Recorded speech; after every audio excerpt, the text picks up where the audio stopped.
If you want to quit smoking cigarettes, then I invite you to think of it as a challenge. This immediately should get you thinking of how to move from the back seat into the driver's seat of your life. You see, in general, people smoke cigarettes, marijuana, drink alcohol, and eat chocolate, overeat, because they're trying to suppress and medicate a negative emotion like boredom, loneliness, stress, and anxiety.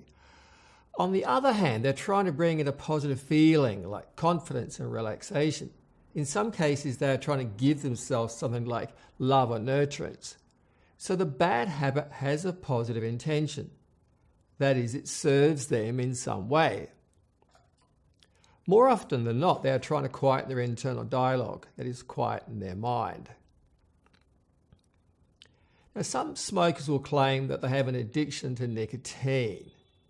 On some level, this could be true, but then, using the addiction model, we could say that people could get addicted to any emotional state. For example, any activity which has a strong emotional component like surfing, dancing, skydiving, and sex can be thought of as an addiction.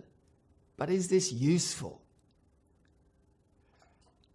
And if you think of yourself as having an addiction, then does this put you in the back seat or the driver's seat of your mind? Using cigarettes as an example, the smoker has to know when to have a cigarette. The cigarettes don't just light themselves and jump into the mouth. The smoker is the one doing the smoking. They have to know when to smoke. There will be some trigger. It could be an external trigger like the sight of something or someone. It could be an internal trigger like a picture in the mind, a feeling, a thought. And this is where NLP excels.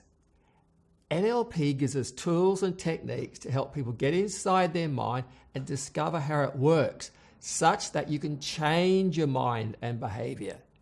NLP shows you how to get into the driver's seat of your mind. So continuing with our smoking example, there has to be a thought process. Either an image, internal dialogue, or feeling arises.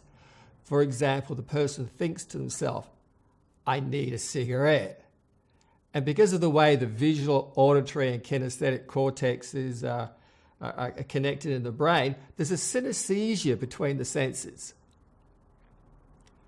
What this means is that if you think the words to have a cigarette, there will probably be an associated image and feeling. The body's sensation, the feeling that is associated with a thought, is commonly known as the craving. Now, by bringing awareness to the self-talk and changing the sub-distinctions like volume, tonality, and tempo, and then directing the unconscious mind to access a resource state like playfulness, and inserting a positive statement that is conducive to achieving a desired outcome, the brain learns not the thought for a cigarette, but this other positive thought. So we redirectionalize the brain by mobilizing and accessing internal resources. This puts you squarely in the power seat of your mind and ultimately your life. Now, since I'm only able to physically work with a limited number of people, I recorded a Stop Smoking MP3 that you can listen to. It's quite different to how I work with a client face-to-face, but the MP3 does have a high degree of success.